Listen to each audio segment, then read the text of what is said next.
Greetings, this is July 6th, and if you're out in the woods today and you happen to see a plume of smoke or what looks to be a forest fire, please call it in. Let people know it's out there. You can call 1-800-663-5555 or star 5555 on your cell phone and let people know so it can be put out. A few people have asked me, who do I call if I see a forest fire? Well, this is it.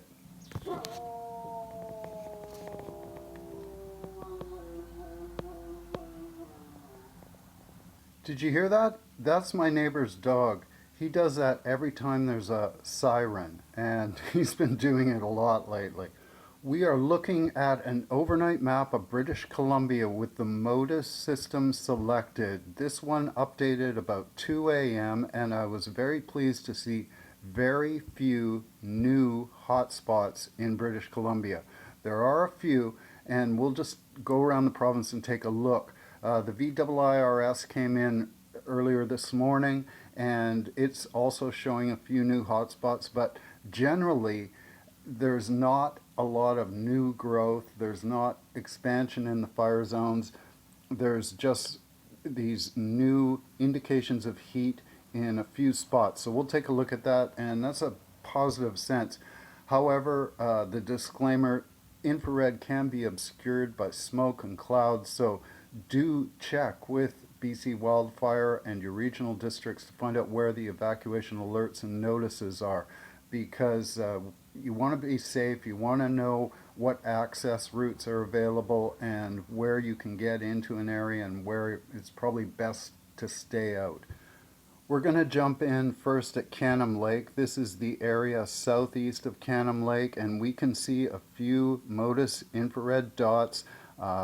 They're in existing fire zones. There is a bit of creep, it appears, on the eastern side of Canham Lake going towards Buffalo Creek, and when the VWIRS comes in, it's going to show more confirmation of this eastern movement into that valley around Buffalo Creek. Here we can see the MODIS infrared approaching the western side of McNeil Lake. This screen is now showing all systems selected, and we can see a couple of spots on the eastern side of Mahood Lake Road, and there's also 2 or 3 spots on the southwestern end of Drury Lake. If we jump over to the south end of Decca Lake, here we can see a MODIS spot at 2 a.m. Looks pretty good, but then when the VWIRS comes on earlier this morning, we see a lot of activity at the south end of Decca Lake. This is where some large controlled ignitions took place in the early afternoon yesterday, and we can see a pattern diagonal moving from left to lower center of the screen.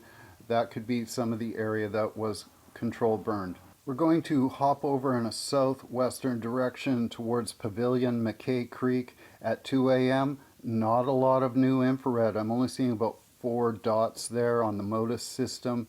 That's a good sign, no real expansion overnight. Then when the VWIRS comes on, we see a lot more of those hot spots, and the earlier MODIS could have been obscured by smoke and cloud, but generally it seems contained within areas that have already been exposed to fire, so it's kind of within the perimeter.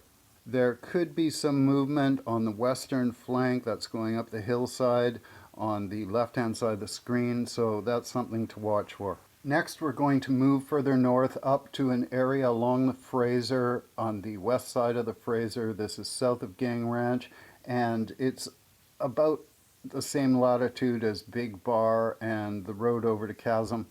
I'm not seeing any expansion in the red that's south of Gang Ranch, but I am seeing a couple of spots that have showed up on the VWIRS north of Meadow Lake and the Meadow Lake Road, in between Highway 97 and the Fraser. Here we're zooming in. So that's an area to watch for north of Meadow Lake in those forested blocks. Next, we're going to move south to the area around Lytton On the 2 o'clock modus, I didn't see any hotspots. Very good news.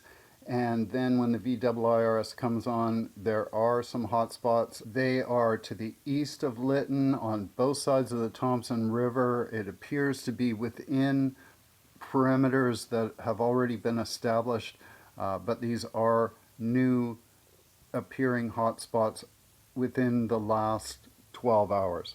Moving northeastwards, I can see one spot in the Sparks Lake fire area. It looks fairly close to Red Lake. No new spots northeast of Logan Lake. Then when the VWIRS makes its pass, we can definitely see some hot spots in the area around Sparks Lake. These are new indications of heat, but they appear within the perimeter of the Sparks Lake fire as it was established over the last couple days. Now we're going to jump way up north.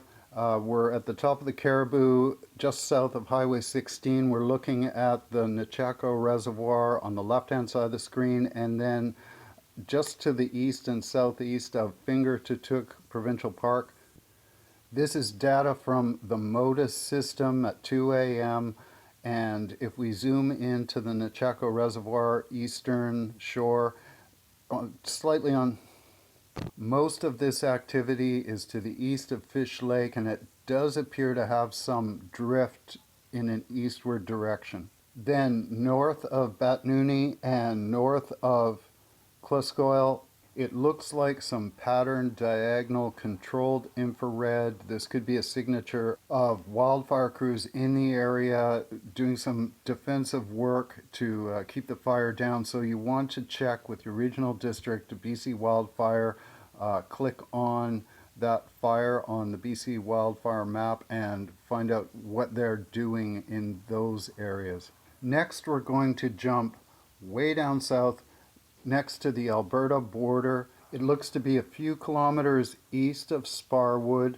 This is an infrared spot that keeps coming up, and again we have a new infrared generated over the last 12 hours. So it is an active area.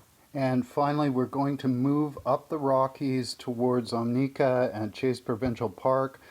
There we see some active hotspots that are appearing in the last 12 hours. These are in fire zones that we've been watching over the last few days, and I'm not seeing any expansion, just new hotspots within those perimeters. So looking at the province in the overnight infrared on the MODIS, not seeing expansion or growth, just seeing new hotspots in already active areas. There is that one north of Meadow Lake between Big Bar and Gang Ranch. That's one to watch for. That's popped up. But when we roll into a screen showing all the active fires that are labeled in British Columbia, that amount of new infrared is a pleasant surprise. So there, even though we have a lot of fires going, we're not seeing a lot of new infrared. However, some of this data can be obscured by smoke and clouds, and the weather conditions are rather turbulent. The winds are light, but they're moving in multiple directions, and it's difficult to get a prediction on where the wind might be going. Here we're looking at windy, and we can see there's this trough of calm that goes right through British Columbia. Now hopefully that's helping out wildfire crews. They can get a handle on some of the different flanks and keep these fires suppressed. In the Interlakes area and north towards Prince George, there are some gusts up in there, and we're showing 8 kilometers an hour in a few spots, but generally the province has been reasonably calm. That's a good sign. There have been these odd flashes of lightning and thunderstorms rolling through, especially in the Interlakes area. Not a lot of moisture being brought in, but you may want to take a look at the lightning monitor. It's in the links below in the description, just to stay on top of what information is coming in and where there may be new potential spot fires. So please be safe, everyone. Hopefully this trend continues where we have fewer new infrared in existing fire zones. Thank you to the wildfire crews out there. Keep your nose to the breeze.